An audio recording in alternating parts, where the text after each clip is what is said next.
Alright, Shalom. Call Layim La Yahweh, Bahashim Yahweh Shai, which is the Paleo Hebrew for the one true name of the Heavenly Father being Yahweh, and that of the Messiah whom the world ignorantly calls Jesus being Yahweh Shai.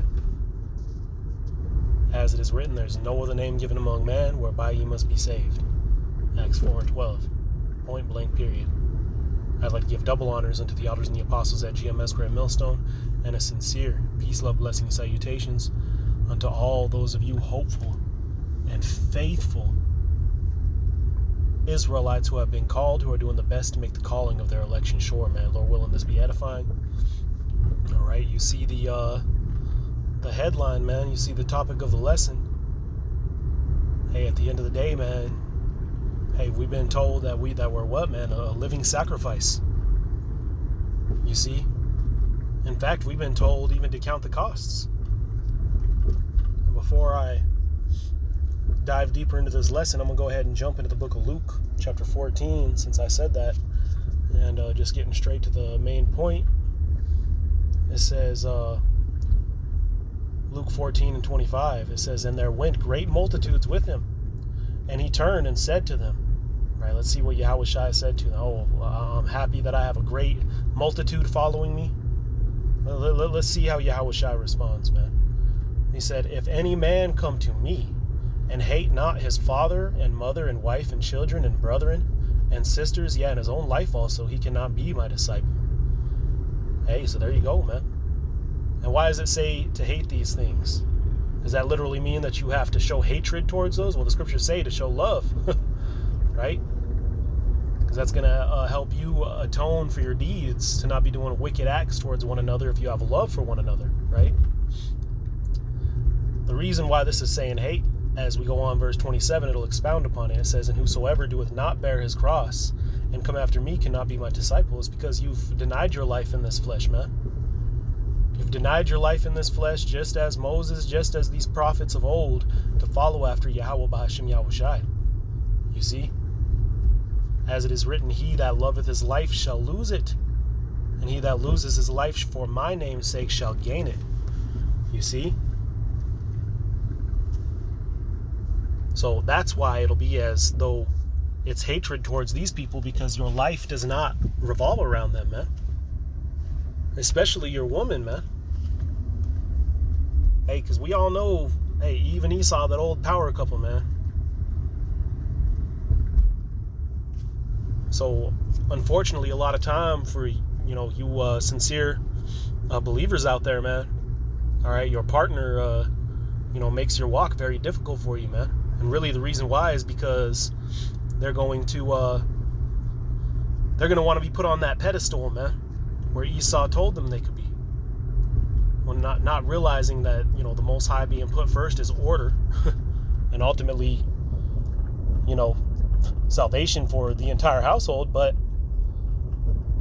again, man, Eve's been deceived, and though we got, sisters waking up and repenting, it is a stumbling block for those of us who are in this truth. Family altogether is a stumbling block, man. Which is why, again, it said, hey, you hate these people, man. Not actually meaning for you to hate them, but you're going to put the Most High first, man. They ain't going to come first anymore. They're going to see it as hatred. And I'll bet you they will, man. They will most definitely see it as hatred. And though they may grow, this is what's going to be, man. That's why the scriptures also say this. This is the book of 1 Corinthians, chapter 7, and I believe verse 29, if I'm not mistaken. It says, "But this I say, brethren, the time is short," right? The time is short, man. We know what time it is, right? It says, "It remaineth that both they which have wives be as though they had none." Hey, so again, they which have wives be as though they had none. You see, because again, we're made a living sacrifice on this planet, man. We weren't put here to enjoy the fruits of sin for a season, as right, as Moses had said, man. But instead, to what? To make your body a living sacrifice. Going back to Luke 14 and verse 18, it says, and they all with one consent began to make an excuse. The first said, I have bought a piece of ground, and I must needs to go see it. I pray thee have me excused. And just jump into the point, verse 20, right? All these give you reasons why people make excuses, why they can't serve the Lord, because they have their constellations set on this earth, man. And in this analogy here, what did he say? He bought land, so he bought himself a house. So he had to go and deal with that. Verse 20, I'll just read through it. Verse 19, it says, and another said, I have bought 5 yoke of oxen, and I go to prove them, I pray thee have me excused. Hey, so if you bought yoke of oxen, that's income in ancient times, man. Well, even in today, right? So he bought these oxen. He needs to go prove them so they could start making him money, so he could make his day to day and have his daily bread and whatnot, man. But again, hey, Matthew the 5th chapter tells us, man, that, hey, the Most High knows what we have need of, man. Or Salaki, Matthew the 6th chapter. He knows what we need, man. It says he's counted the hairs on our head. Serve me, and all these things shall follow unto you, man. Verse 20, the point I wanted to grab. And another said, I have married a wife, and therefore I cannot come. So there you go, man. All right, you see these different excuses and reasons as to why people, do not put the truth first, man. And it's because they have, again, their heart, their eyes set on particular things within this world, man. And whether that's, making your business expand, or making your reach to women expand, or whatever the case may be, hey, there's something that's been required of us, man. And an easy life is a boring ass story, man. Look at the story of Job. Look at all these different stories of the prophets of old, and the things that they went through, and what made it such a miraculous story, man. You see, so again, let me go ahead and jump now to the book of Sirach, also known as Ecclesiasticus.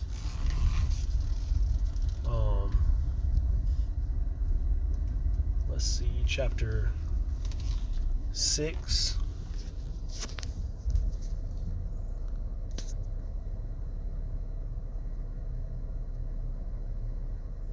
In verse 23, start at verse 22. It says, for wisdom is according to her name, and she is not manifest unto many. So wisdom is only given to a particular man. Verse 23, it says, give ear, my son, receive my advice, and refuse not of my counsel. Hey, so wisdom is out there, man. Some of us have the ears to hear it, some of us don't. And ultimately, it's calling out to those who do have the ears to hear it, man. And what is it going to do? What is this wisdom going to do for you? Are you going to maximize your business in the world? Verse 24 says, and put thy feet into her fetters, and thy neck into her chain. Look at that, man. Paul said he was a prisoner of hope. Hey, we become shackled unto this thing, man.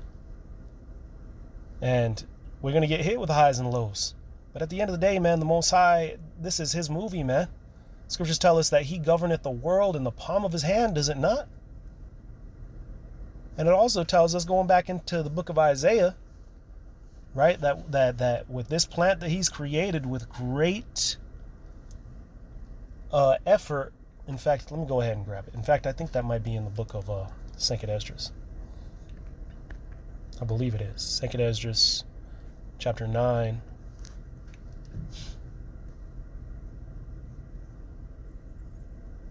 And verse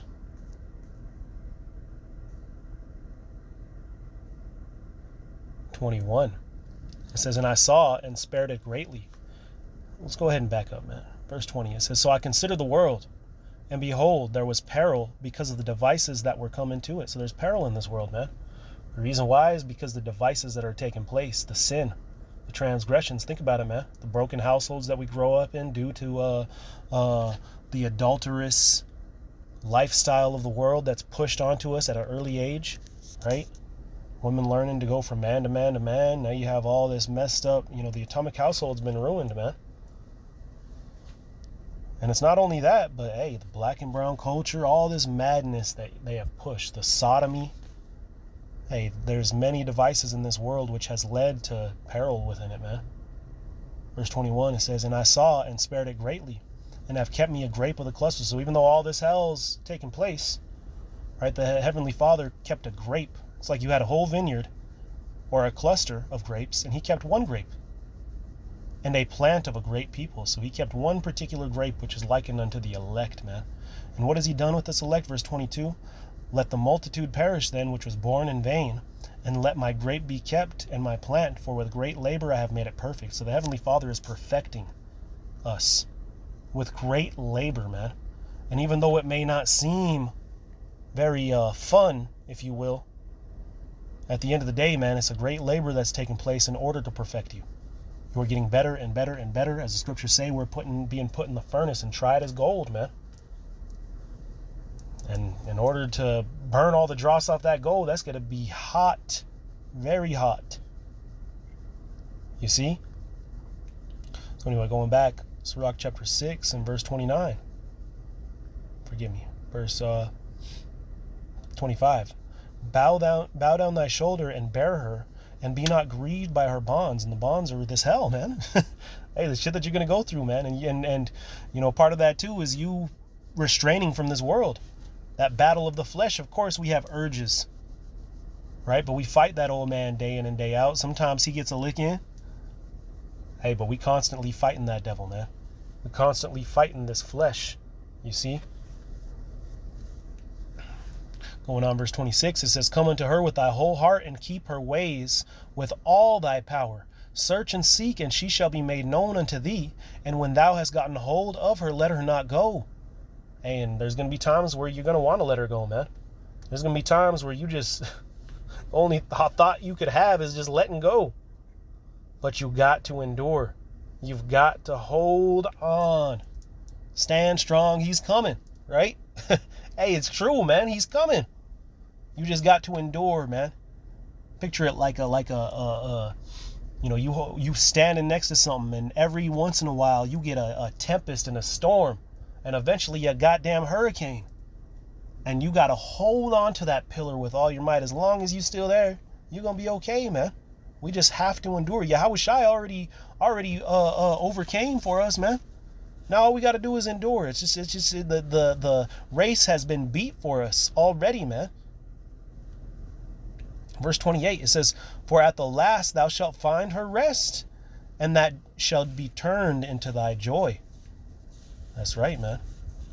Right? Then shall her fetters be a strong defense for thee, and her chains a robe of glory. Hey, so before the glory comes, before the purple and the gold, as we go on, verse 30, for there is a golden ornament upon her, and her bands are purple lace. So until that purple comes, until that golden purple comes, man, you're going to be going through it first, man. And again, hey, a boring life makes a boring ass story, man. And with that said, we'll go ahead and jump over here and close it here, unless the Spirit has anything else come out. This is Hebrews chapter 12 and verse 4, and it reads, ye have not yet resisted unto blood, striving against sin, and ye have forgotten the exhortation which speaketh unto you as unto children. Hey, we're entering a time where we're going to have to strive against sin unto blood, like Radshak, Meshach, and Abednego, man. That's why we've had this grace period, so that we could grow enough that we could overcome this final obstacle known as Jacob's trouble, which comes wrapped along with the charagma and all that hell, man. Martial law, right, going on. It says, verse 5, finishing it off, it says, my son, despise not the chastening of the Lord, nor faint when thou art rebuked of him. For whom the Lord chasteneth and scourgeth every son whom he receiveth. Okay, so there you go, man. The Heavenly Father chastens those whom he receives. You see, so there's gonna be particular things that may be taken away from you, but that may be your benefit. At the end of the day, man, we've learned to trust the Lord, man. Whatever he brings our way, Lord willing, we just be given the strength and integrity to overcome through it and to continue, man. As they say, sometimes the only way out is through. And unfortunately, at this point in time, we've put ourselves under the curses, man. So now the only way out of these curses is to get through the curses. You see? And that comes with what? You repenting, man. You returning unto the Heavenly Father. And it ain't going to be easy.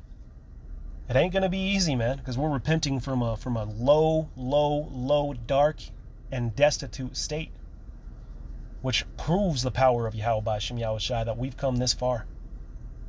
We are living proof of the power of Yahweh B'Hashem Yahushai. Otherwise, we'd be out in the world teaching some bullshit, man. Doing whatever the hell it was, out there teaching people how to crip walk or something, man. Jumping people into a gang so we could kill one another. Selling drugs to one another, man. Hey, we've left off that madness. Now we're teaching our people to come back to life. And hey, that's easier said than done, because guess what? We ourselves haven't returned all the way back, man. You see? Though we've been returned in the spirit, our flesh is still there. So that flesh got to be chastened, man. And we've got to learn from the chastisement. When you get a whooping from your father, do you blame the belt? Or do you blame yourself and learn accountability for your actions? That's ultimately what's taking place. The elect are learning accountability through the hell that they go through, man. Which is why a tough life is going to make an incredible story. That being said, call Allah Yahweh Yahweh, B'Hashem Yahushai, B'Hashem Rakak Wadash, double honors unto the elders and the apostles at GMS Great Millstone, and a sincere peace, love, blessing, salutations unto all those of you hopeful and faithful potential members of the elect doing the best to make the calling of your election sure. Lord willing, this is edifying. Until the next time, this is Brother Gar. Shalom.